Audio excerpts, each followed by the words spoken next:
দেখো বন্ধুরা, আজ করব অ্যাক্টিভিটি 10B। এখানে বলেছে সামারি লিখতে।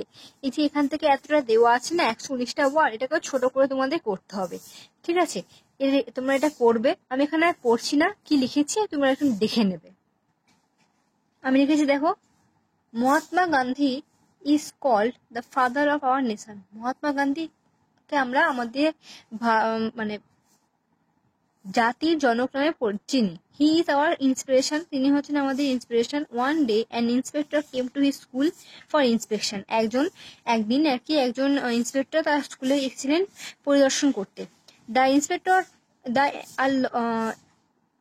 এখানে দেখো বন্ধুরা, এখানে একটা গেভ হবে, আমি দিতে ভুলে গেছি। Gave a lot of questions of English spellings to the student. উনি আর কি অনেকগুলো স্পেলিং দিয়েছিলেন ছাত্রছাত্রীদের। He did not know the answer to a question. তিনি জানতেন না, এখানে হি হচ্ছেন কি, মহাত্মা গান্ধী। একটা প্রশ্নের উত্তর জানতেন না। The class teacher indicated him to copy the correct spelling from another student. ক্লাসে যে টিচার ছিলেন তিনি তাকে দেখিয়েছিলেন, মানে চোখ দেখিয়ে কি বলেছিলেন যে অন্য কারোর কাছ থেকে নকল করে নিতে। But Gandhiji did not do this, কিন্তু গান্ধীজি এটা করেননি।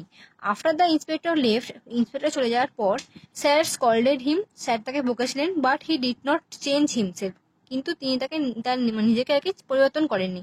That's why he is Mahatma Gandhi. এই কারণে তিনি আজ মহাত্মা গান্ধী। আচ্ছা বন্ধুরা, তাহলে এখানে হি হচ্ছে কি না, আমাদের মহাত্মা গান্ধী। ঠিক আছে,